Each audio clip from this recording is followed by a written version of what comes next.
Okay, we're starting off today with just a little bit of review from 8.4, and it's about rational expressions now.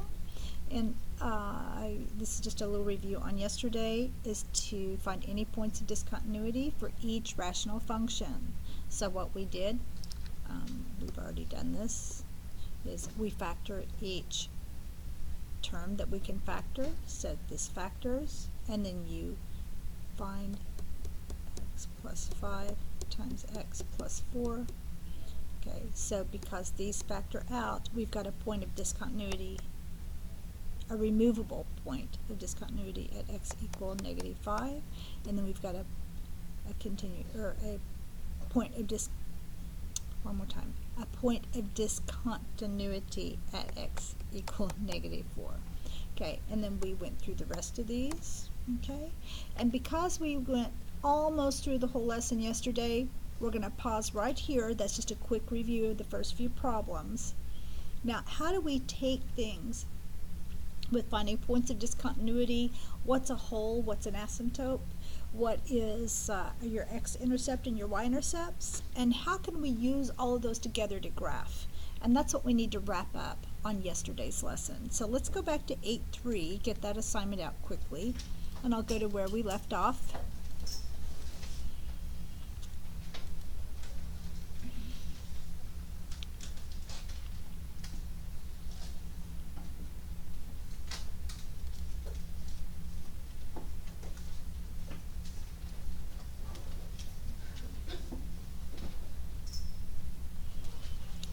So your factors of a denominator will reveal your points of discontinuity. So when you look at that bottom term, whatever we factor out, what makes each thing equal to 0? Right? And that's our point of discontinuity. If you can factor it out, then it becomes a removable point of discontinuity. I'm going to take this a step further and say the ones that you can remove, like if that was x plus 2, x plus 2. So if these are removable, what that's going to do is leave a gap in your graph at that point. What makes that 0? -2. So at -2, okay, you've got a hole in your graph. So what's left over? That becomes an asymptote. So let's continue to move forward. We did problem 1, several of those yesterday. We did problem 2, which how to find a vertical asymptote. Again, here you look at that bottom term, and you've got x minus 2 times x minus 3, and we say, can those be factored out? No. So these are asymptotes. So we've got an asymptote. What makes this 0? When x is equal to +2, because that's an x minus 2. It would be a +2 in there to make that go to 0. So we have an asymptote at x equal 2 and x equal 3. And these are vertical asymptotes. Okay, so from the denominator you get your vertical asymptotes. So that means if you were graphing at this point, you would go to x equal 2. That means go to the x-axis and put a line through it at 2. And now we've got one at 3. Okay, so somehow in here we've got to get our horizontal asymptote, which we did next. Then you got to figure out, okay, do I have things in here? What's this look like here? Because they're asymptotes, you can't cross over those lines. So you learn how to put these together and see how to graph. Okay? So now we know how to do a vertical asymptote. Next we learn how to do the horizontal asymptote. And what we learned is you look at the powers, the degrees of your numerator, excuse me, and the degree of the denominator. So you're looking at the powers. So if they're equal, third power and third power, let's say that's 2x. Actually, I'm not going to use a 3 because I've already used 3. Let's put a 4 in there because we've got 2, 3s, and 4s. Excuse me. So if your powers are the same, and here they are the same. What's it say to do? If the powers are the same, then you have to look at your coefficients. So y is equal to your coefficients. So y is equal to 2 over 4, which simplifies to 1/2. So I've got a horizontal asymptote at y equals 1/2. That means go to your y-axis and put a line through it at 1/2. So that's how you get your horizontal asymptote.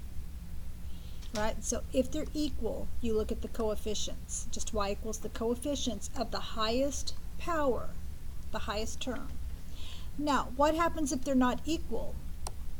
What if I had x squared on top and x cubed on the bottom?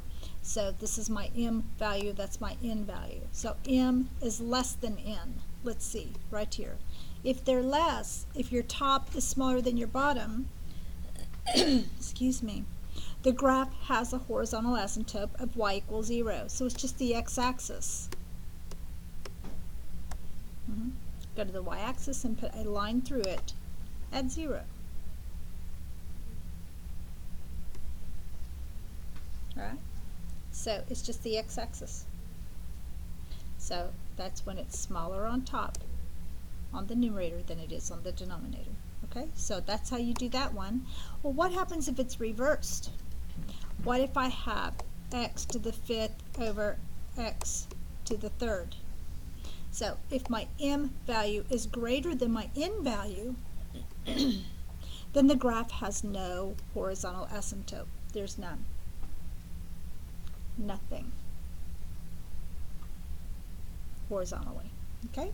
So those are the three conditions. Either the top is greater than the bottom's greater than, the top is less than the bottom, or they are equal.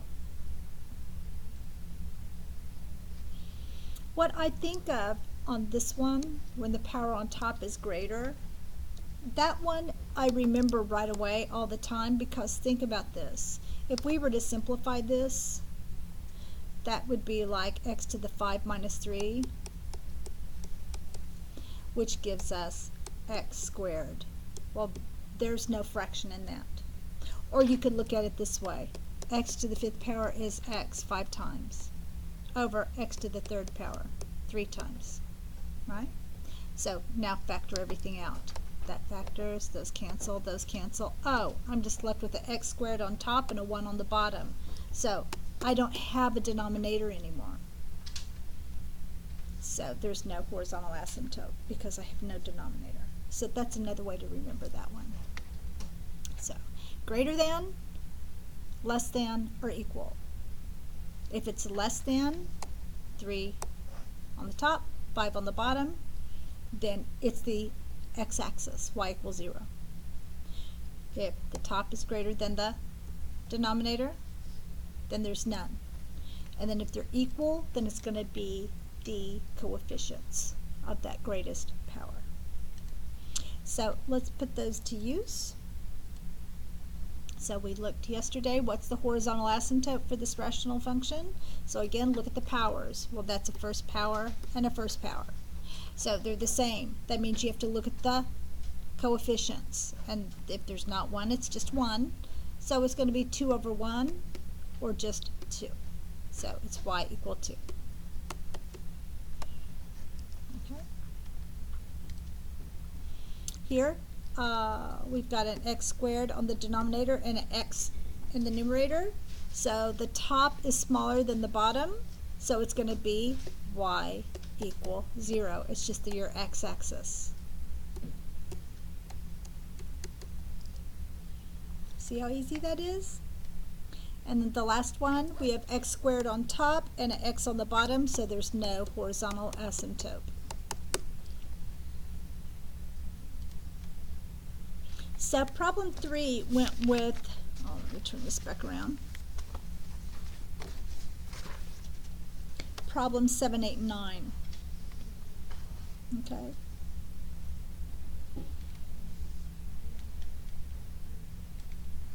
And take a minute and make sure those are done.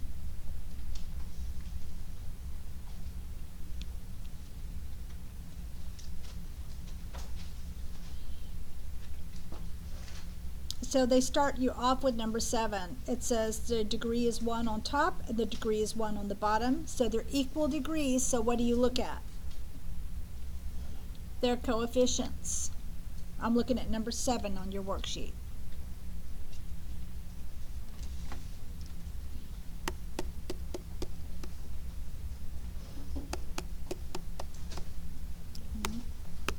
So the degrees were the same. So you have to look at the coefficients, and it's just y equals the coefficient. Sorry. It's y equals those coefficients, which is just 1. So y equals 1 is your answer.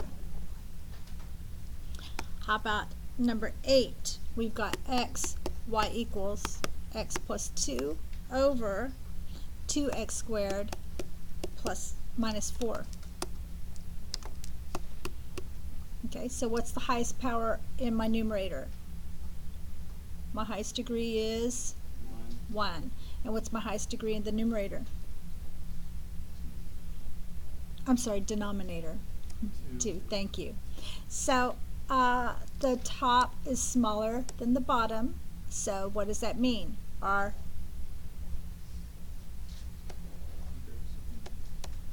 No, if the top is greater than the bottom, there isn't one. But when the top degree is smaller than the denominator degree, then it's just y equal 0. It's just your x-axis. Because how do you graph that y equals 0? So here's my y, there's my x. So what am I going to do? I'm going to go across the y-axis at 0. So when you do that across the y-axis at 0, you just get the x-axis. So it's y equals 0, which is just your x-axis. Excuse me. Okay, the last one, you have y equals 3x cubed minus 4 over 4x plus 1. So what's our highest degree in the numerator? 3. And what's our highest degree in the denominator? So the numerator is greater than the denominator, so what is our answer? Do we have a horizontal asymptote? No. No horizontal asymptote. Okay? Any questions about this? Hang on, just I had to pause. Alright, let's move on to the last problem. What we're going to do now is take all of these things that we've learned and we're going to put them together into one problem and learn how to graph. So if we knew the horizontal asymptote and we know the vertical asymptotes, and then we learn, I should do that in a different color, right? There's my axes, x and y. If I know these asymptotes and then I have some x and y intercepts,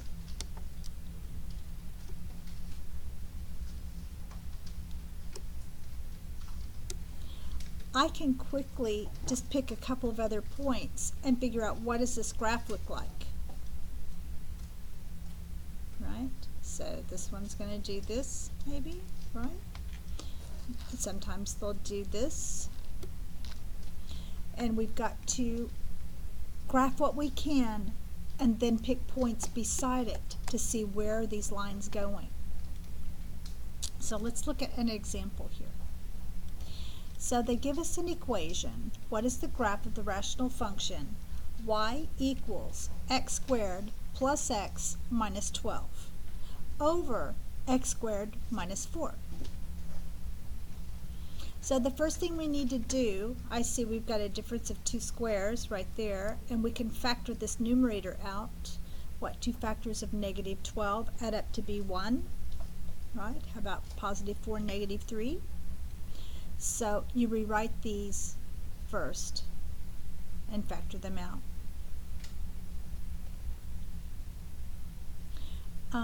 The book, okay, let's back up though. Before you do that, let's get our horizontal, because the horizontal asymptote, we just look at the numerator. I'm sorry, we just did these. You just look at the numerator and the denominator. You look at the powers. So before we factor, we don't want to factor anything out till we get the horizontal. So always do your horizontal first. Okay, so look at your horizontal asymptote by comparing the highest powers of numerator and denominator. It's 2 over 2. Because they're the same, what do we say? Look at the coefficients. So let me move that. So both of the coefficients of these are 1. So we've just got a horizontal asymptote of y equal 1. So there's your first part of the graphing experience there. Alright, so we've got a horizontal asymptote at y equal 1. So let's do that. So go to a graph, and this one's already graphed, but I'll try to find a different highlighter and highlight. I use the pink. Okay, so you go to y equal 1. So they did it as a dashed line here, and there it is. So notice that your x and y is still in here, there and there. Okay, in the middle and across there. So we've got our horizontal asymptote. Now let's go to our next step, which is to find, oops, wrong way, our vertical asymptote. And to find the vertical, what do? That's the easy one. Just look at what makes your denominator 0.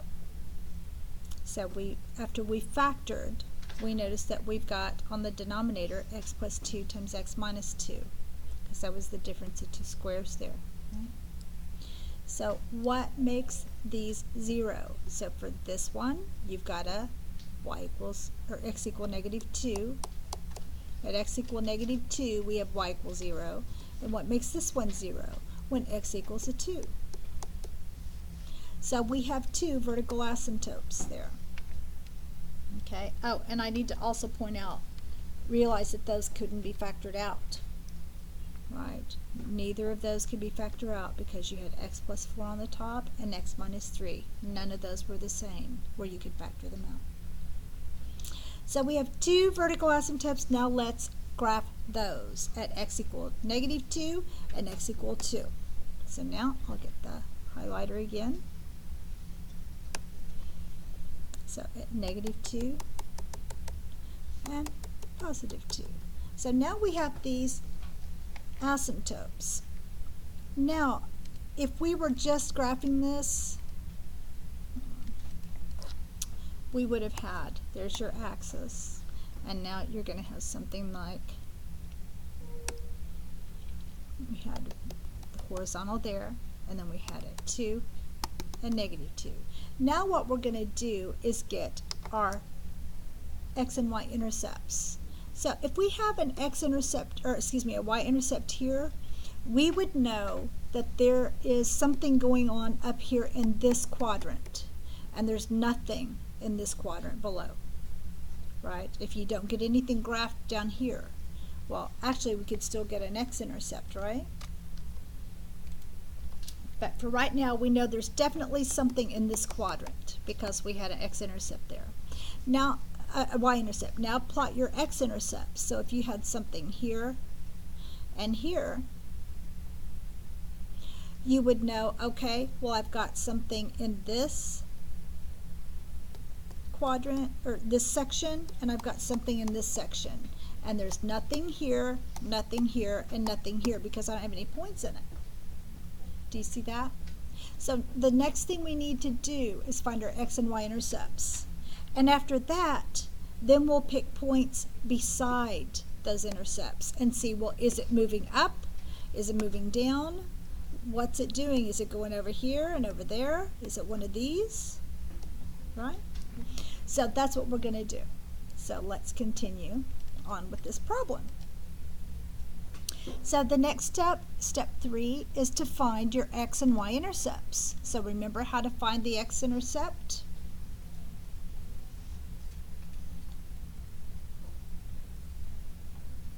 Anybody?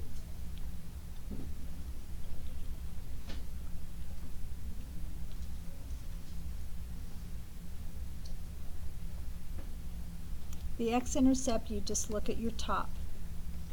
You look at the numerator. What makes that 0? When x equal -4 and x equal positive 3. So it's going to be -4, 0, so x is -4, and 3, 0. So now let's plot those points at -4, 0, and 3, 0. So when we come back here, and I'll get my highlighter again, at -4, 0, so right here, and then 3, 0 over 3, right here. Okay?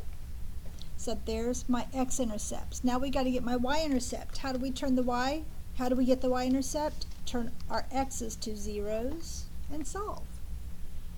And that's what they've done here. So everything goes to, all the x's go to 0. Now just solve. So we're going to have 4 times -3, which is a -12, over 2 times -2, which is -4. That cancels out, and that goes to 3. So we've got a y-intercept at 3. So now let's go there and plot that. So now we've got our y-intercepts. So it shows us what we've got going on in these quadrants. And I'm going to come over here and just talk about it. So if I've got a x-intercept here and here and a y-intercept there, that means we've got graphs going on in these sections, because we have 6 sections, 1, 2, 3, 4, 5, 6. So now we know there's nothing in this one, so I sort of marked it out just to show you. There's nothing underneath this bottom part of this H there, that's marked out. And there's nothing in this upper right quadrant. So now we know we've got something here, here, and here. Now what do we know? You're just going to pick another point beside these intercepts and look at where is it going. So for, let's do the middle section first. Or actually, no, let's start from the left and work to the right. So for the left, we've got at -4, so let's try -3 for x. Let's plug in a -3 for x and see where it goes. And after you plug it into the equation, you get -6/5 or -1 1/5. So just over and then down. So it's this point right here. So that tells us right away now we've got a curve doing this, because these are asymptotes, right? It's never going to touch, it's never going to cross. So that is done. Now let's go to the middle section, and let's go to the left of our intercept.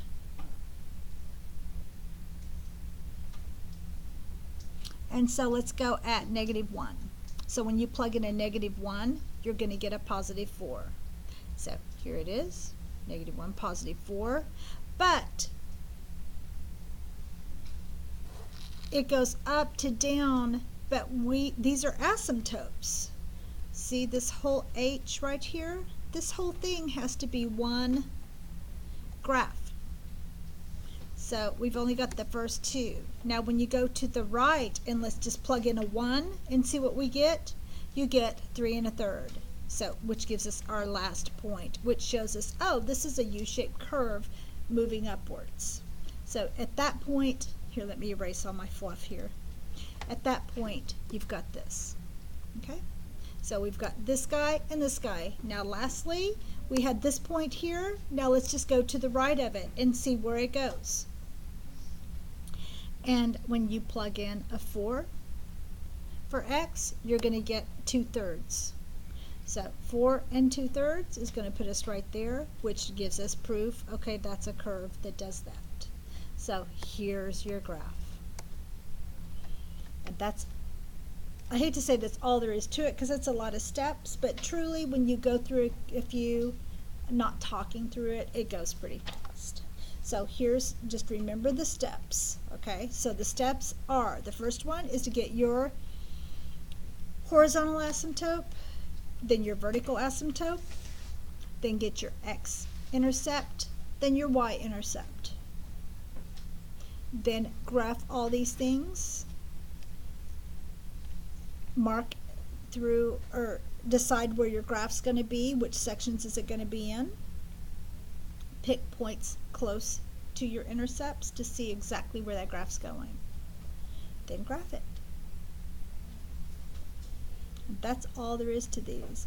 I'm not going to spend any more class time, but I would like for you tonight to work 10, 11, and 12 at home.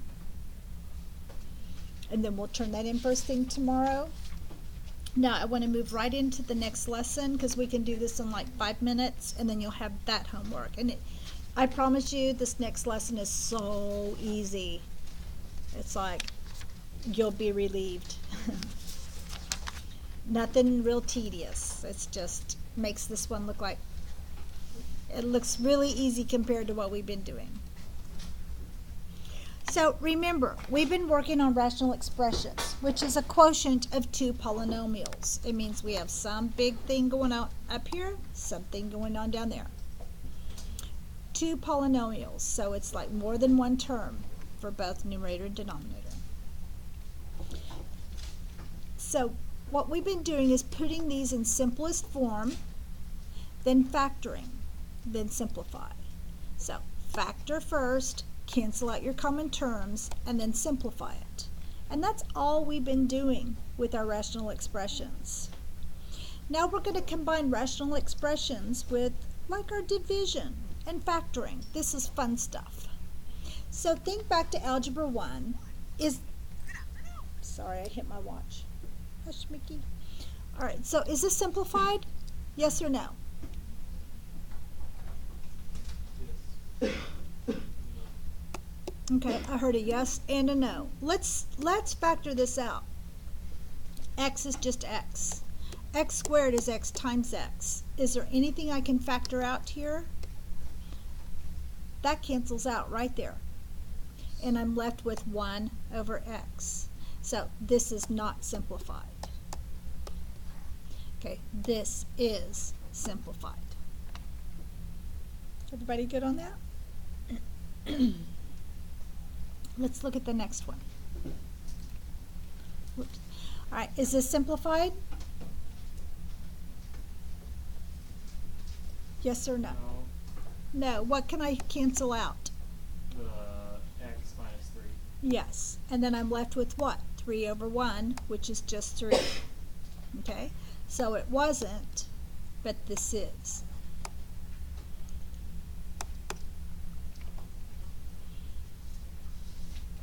Any questions on that one?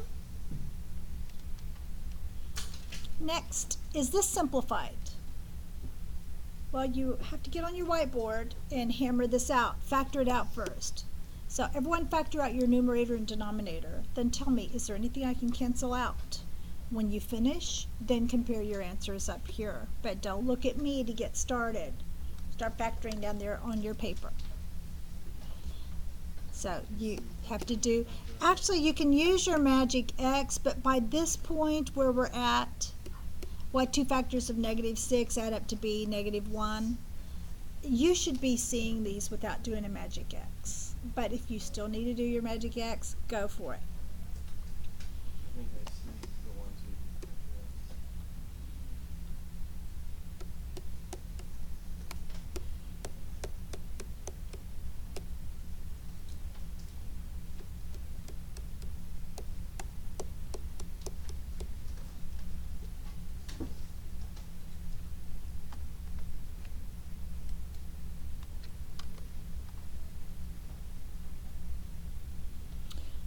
So like I said, on the numerator, that's going to be x minus 3 times x plus 2, or vice versa.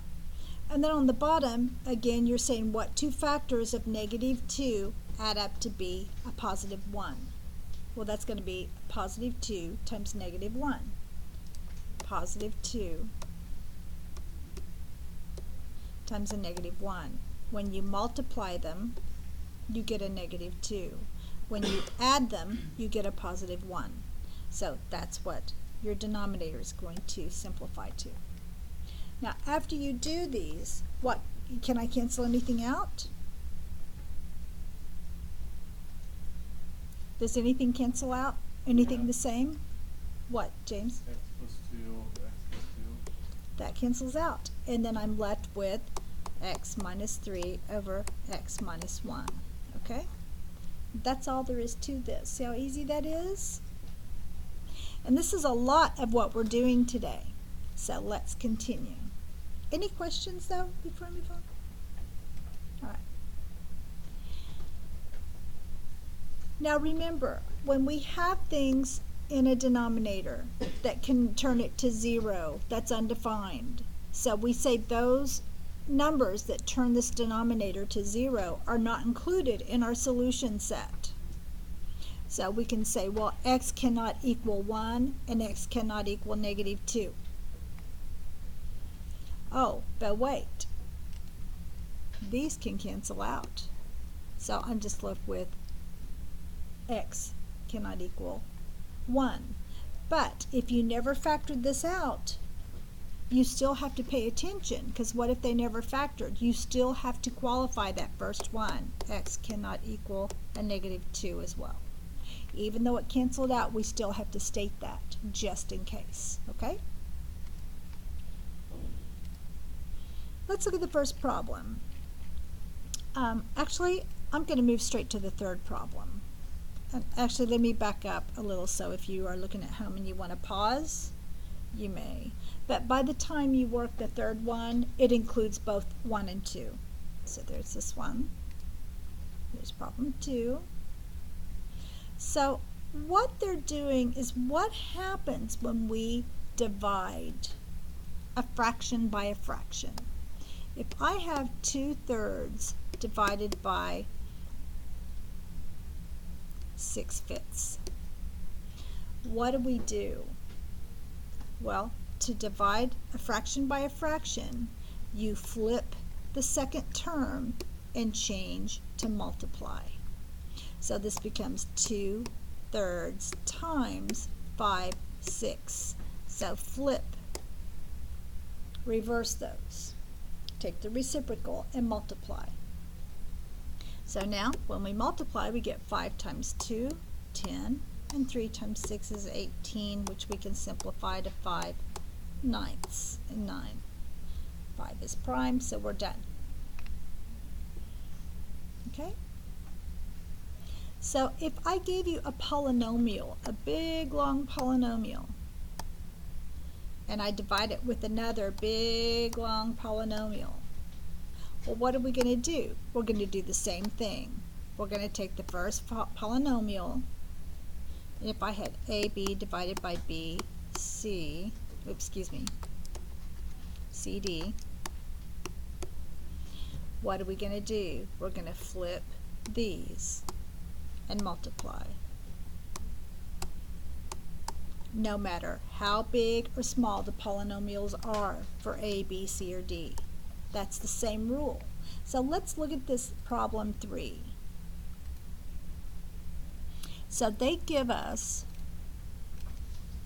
what is the quotient of 2 minus x over x squared plus 2x plus 1 divided by x squared plus 3x minus 10 over x squared plus 1 in simplest form. So we've got to simplify before we give the final answer. And it says state any restrictions on your variable. Okay, so the first thing we want to do is look at multiplying by the reciprocal of that second term, right? So we need to fix this. So flip the second term and multiply. That's our first step. Okay? Everybody with me to there? The first term stayed the same. We just flipped the second one and changed the sign to multiply. Next, we're going to factor everything out. So we're going to factor the denominator for the first term, and that goes to x plus 1 times x plus 1. And this numerator on the next term, x squared minus 1, that's a difference of 2 squares. Right, so it's going to be x plus 1 times x minus 1. And on the denominator, we're going to change that to x plus 5 times x minus 2. Right there. Now that we've factored everything out, we can start, we probably ought to get our exclusions right now. So in all of these, what can x never be? We can't have a -1, so x cannot equal -1. It cannot equal a -5 or a 2. So we have those so far. All right, see that? Now let's factor everything out. So because this is multiplied, that's just like saying we can just combine all this, right? Now look at your numerators and denominators and mark out all things that match, all matching pairs. So we've got x minus 2 down here. That cancels out. An x plus 1 and x plus 1. That cancels out.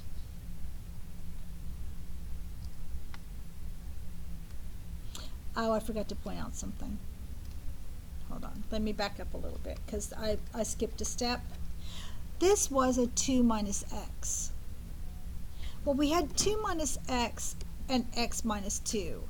And first hour, they stated those are the same. They are not, because if I put this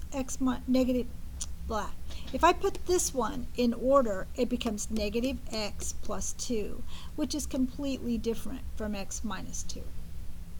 But we can turn this around by factoring out a -1. So that, let me erase this. I had negative x plus 2. So we can rewrite this as saying -1 times x minus 2. Everybody see that? That's the same, because -1 times x is negative x, and -1 times -2 is a positive 2. So we can rewrite this one term so it will match our other denominator. And that's what they've done right here. That is that. Here, let me do this. This is this.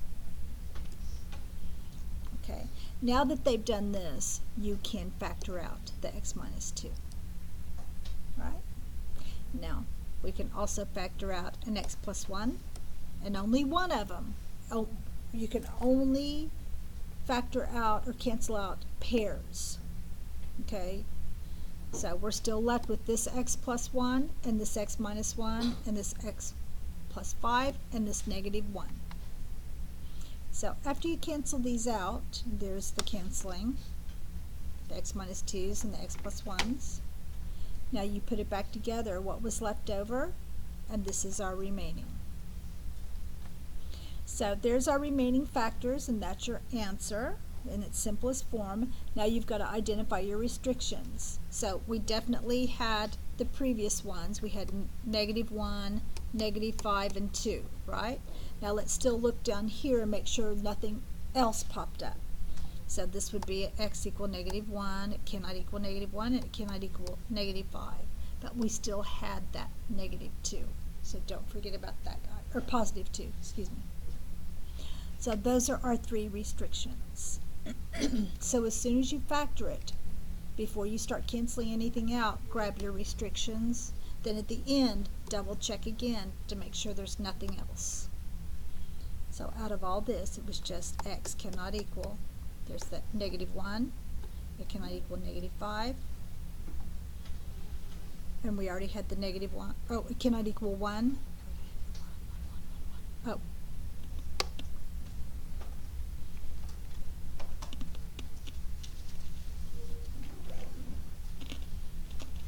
and 2. So with this one, we're going to work problems 1 through 9 on 8-4, and that's your homework for this assignment. Okay? And problems 1 through 3 is just simplifying, so just simple basic algebra. 4, 5, and 6, you're going to state restrictions, so you're going to factor everything out and state your restrictions and multiply them together. And the division's the one that you needed the refresher on, and that's the one I went over. Remember, dividing, you flip the second term and multiply. All right, so tomorrow you'll turn in the rest of 8.3, and it's basically you're turning in all the first page of 8.3 and all the first page of 8.4. And 8.3 is probably close to being done. And 8.4 is super quick, simple, easy assignment. So that concludes our lesson, guys. Thank you, and have a good evening.